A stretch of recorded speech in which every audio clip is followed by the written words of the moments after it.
Hi, I'm Danielle DeLeo Kim, Executive Director of Philadelphia 250. In 2026, the country will commemorate the 250th anniversary of American independence. So I invite you to listen in and get inspired to take action as Philadelphia 250 brings together thought leaders and changemakers to share what those founding promises mean to them now and in the pursuit to 2026.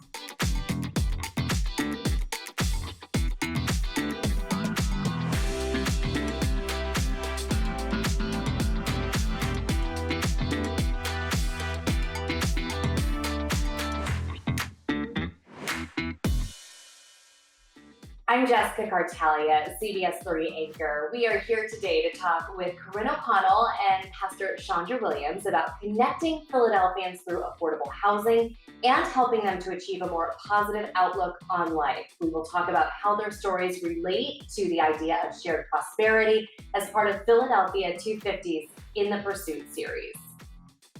Chandra, tell us a little bit about yourself.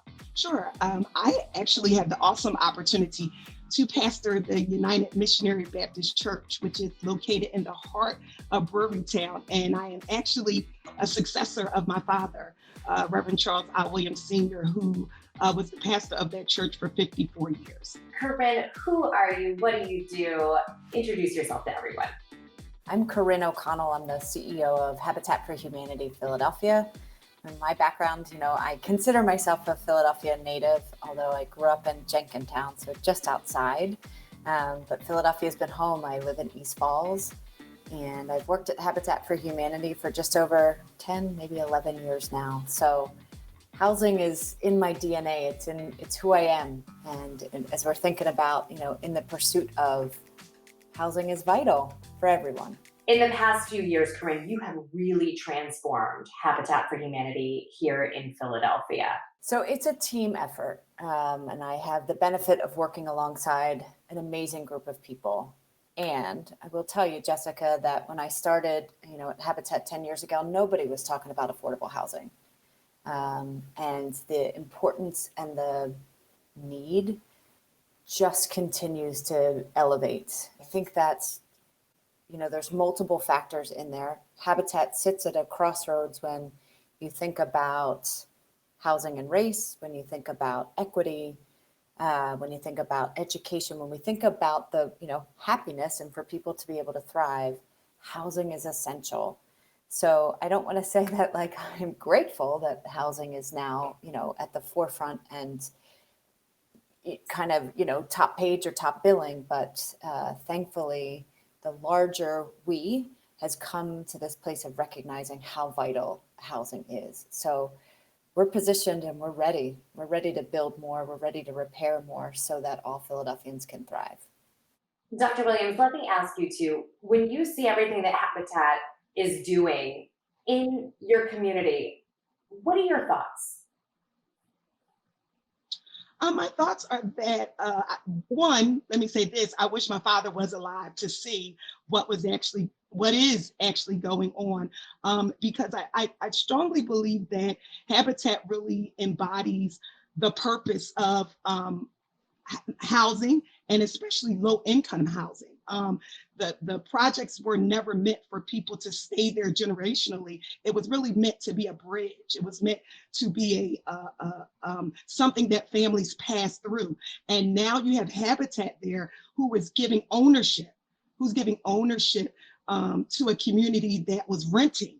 And so now families will be able to leave a legacy, which my father was really, really huge on. My father kind of lived by a lot of old adages along with the scripture. And one of them I can remember him saying consistently is, give someone a fish and you feed them for a day, but you teach them how to fish and you will feed them for years to come, years to come, years to come. And so when I think about, housing, you're giving someone somewhere to live for years to come. You're giving them a sense of community for years to come. You're giving them family for years to come. And so, I show up in this community every day because, one, my father showed up for me. And so Habitat is really embodying, I guess what originally the Philadelphia Housing Authority got our property to do.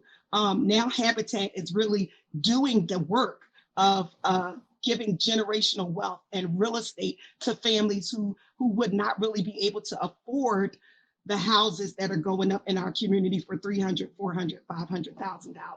So they really embody what my father was speaking prophetically over 40 years ago.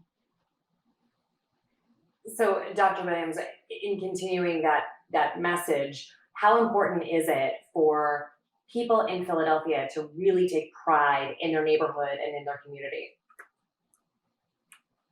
So my father really was a pastor in the community in every sense, where people were moving out to Mount Airy and moving to New Jersey and moving to Delaware.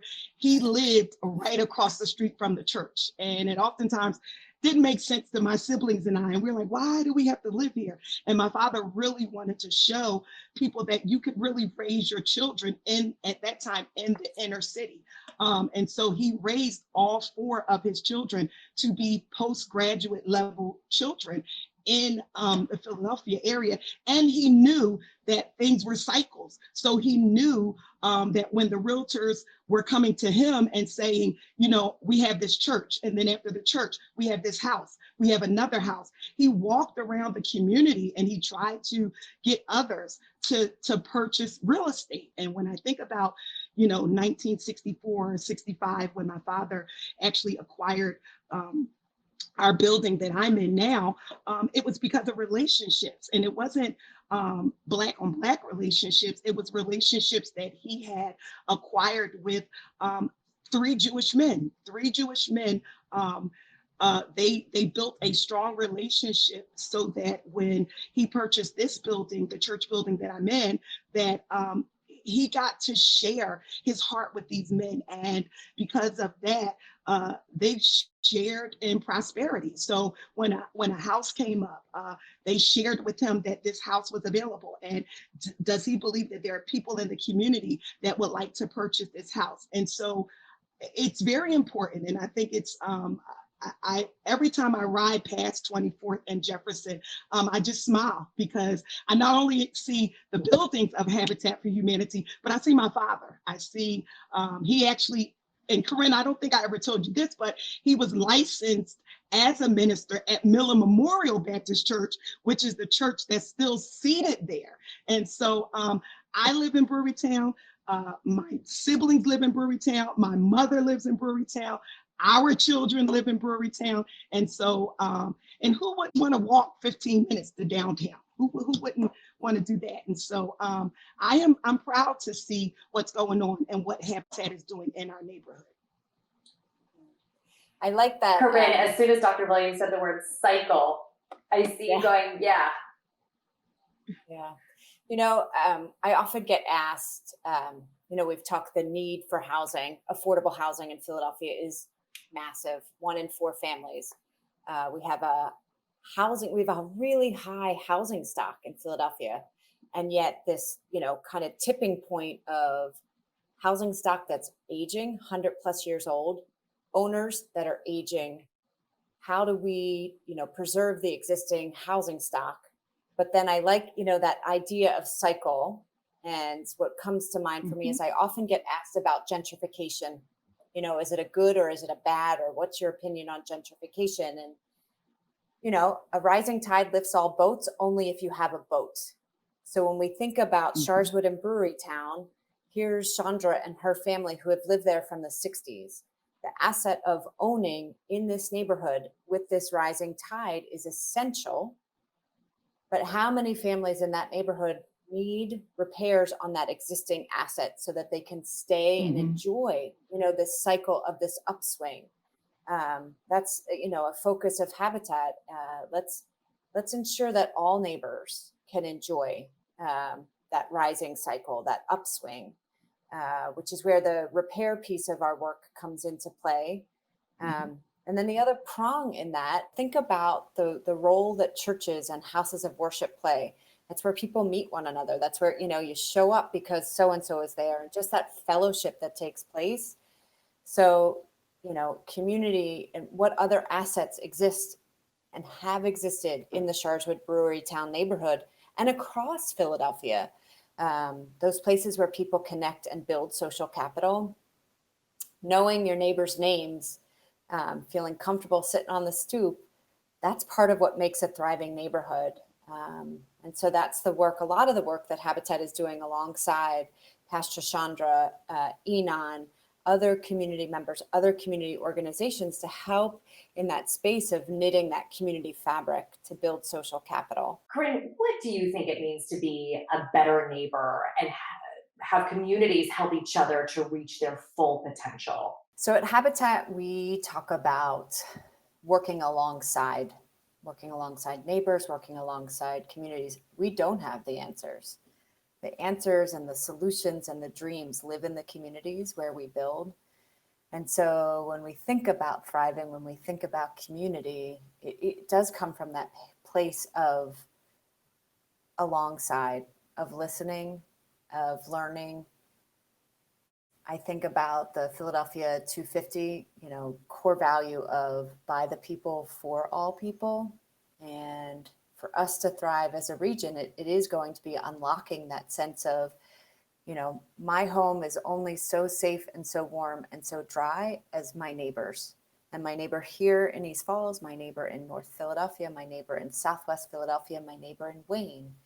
And that's going to take all of us to come to the center, come meet at the line with one another to make that happen. As we think about by the people, for all people, and the notion of shared prosperity, my bias and my lens is certainly through the space of housing, but we're going to have to dig in, and that's the little we, and that's the big we. It is foundational to be able to afford where you live, that it is a safe, warm, dry, healthy place. Housing is equity, housing is medicine, housing is community. So, from where we sit right now, as we look forward, housing has to be part of the action plan. And it has to be woven through as we think about education, as we think about workforce development, as we think about safe communities, as we think about equity. I am spiritual. So when I look at the Bible, we were all created equal. We all were created to coexist, and so, I need neighbors that don't look like me. I need neighbors who we may not all be at the same economic status. We need each other. And so it is incumbent upon us to make laws and to make incentives so that everyone can have a piece of the pie, regardless of their life's upbringing. I like the fact that organizations like Habitat for Humanity make ways, or they create ways in their fabric, so you can have this home. And so in order to have that home, there are a certain amount of hours that you come in and you work. So you may not be able to pay for it in a tangible financial way, but you can come in and sweat equity. You can put in sweat equity that will allow you to have a brand new, spanking brand new home, and give you, not just you, but what joy it is for a child to walk into a spanking brand new home, spanking brand new room, and say, is this mine? And the parents can say, yes, this is yours. And they can go to a school in a city, regardless of their zip code, and be able to say, I have a house, I have a room. They can set up their room. And so it is very important that shared prosperity happens so that people can have a sense of pride, people can have the confidence, and that people can see God's design, not just on the pages of the Bible, but that they can see it in full manifestation. I think, just that expression, shared prosperity. So, my prosperity is tied up in your prosperity and yours is tied up in mine. Like it just, I think we as a country, we need to lean a little bit more into the we and the shared as opposed to the individual, because that's the path forward. It's in that sharing. What would you like to see the city of Philadelphia look like for Philadelphia 250 in 2026? Well, for me, I want to see in 2026. I want to see unity. So it's amazing that the name of our church is United. So I want to see unity. I want to see where, in the words of Dr. Martin Luther King, Black men, white men, that we're able to coexist. So it's not just that we're living in the same community, because we can live in the same community and still not speak and still not work together. And so I would like to see unity in the neighborhoods. I would love to see a city that helps and supports generational wealth in the African American community, where African Americans can inherit houses, and that they are guided through that process, and it's not such an astronomical, complex process to inherit your house. And I would like to see that, so that generational wealth does pass through from generation to generation to generation. What an awesome ocular vision to see, a house pass through generations in the African American community, and children get a better start than their mother and father, a better start than their grandparents, than their great grandparents. And so I in 2026 would like to see unity, where we are all working together,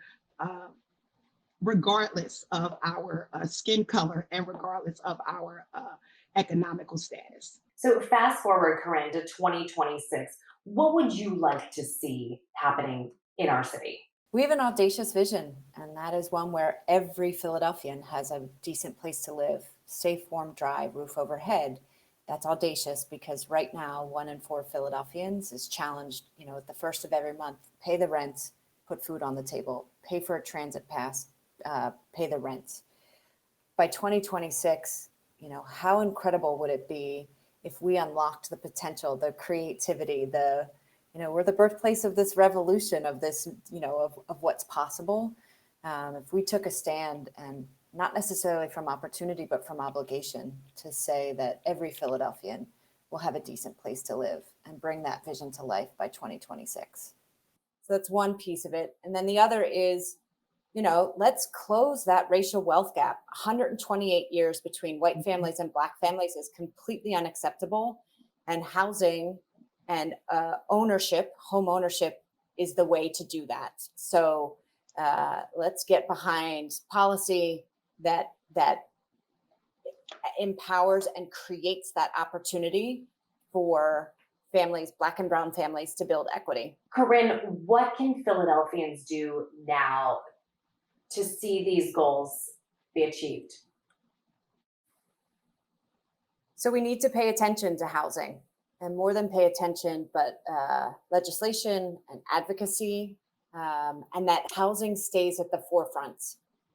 If you think about housing as the foundation, then we start to, and in that shared prosperity with housing as foundational, for children to be able to go to school to learn, and what those opportunities that are unlocked through education, you need to have a safe, decent place, for a kiddo to come home at night, that they're like the walls where they live is healthy, so that they can go to school to learn. If we think about housing as foundational, when we think about equity and closing that racial wealth gap, Chandra talked about that of owning a home, and equity is how the whole, how it works in the United States. So ownership is really key as we look at addressing and leveling, the playing field when it comes to the racial wealth gap. And when you think about housing as more than walls and roof, right? There's that intangible, there's that sense of birthday parties and holidays together, more often than not, when families buy their home, I hear this phrase, and the words, aren't lost on me, where they say, "I can finally breathe again." Right? And those words carry a whole different meaning and weight, but that families can catch the breath. A mom or a dad finally had the chance to say, like, okay, let's think beyond 6 weeks, 6 months, 16 months, like where as we as a family want to go. So when I think about the milestone of 2050, when I think about us as a city, as a region, as a nation of who we want to be, again, I come back to this sense of opportunity and obligation, and what we would be able to unlock and what's possible when everybody has enough space, when everybody has a chance to catch their breath and think about what's possible for themselves. I'll go back to say that, my mother still lives in Brewerytown, and we don't all live together. So we all live in different houses. And I like the work that Habitat is doing to ensure that, houses don't fall down, but that you can apply to get any services and repairs. So I would like to see it not just tilt to a specific age demographic, but that people who have, paid their taxes, people who are up on their utilities, that their homes are not taken from them, but that the city comes alongside them and says, okay, we're not going to increase your taxes because the houses on both sides of you have gone up, but that you're still able to live in that house, even if, a community member, does not make as much in income as their neighbor, that their taxes aren't increased because they, it's not affordable for them. So I would like the city to come alongside those who are already in the community. There's a lot of tax abatements and things for people and incentives for people to move in. But what about those who are here? What about those who have kept their houses, standing, and now they should reap the benefits and reap the fruits of it? And so I like that Habitat for Humanity doesn't just come in and even just, I think the city could kind of model that. They just don't come in and are invested in the new residents. Habitat is invested in the existing as well as the new. And so I think if the city could invest in the existing as much as they invest in attracting, I think that would make for a better city. Wonderful conversation. Thank you both for joining me. And thank you for everyone at home who has been tuning in. This is Jessica Kartalija for Philadelphia 250.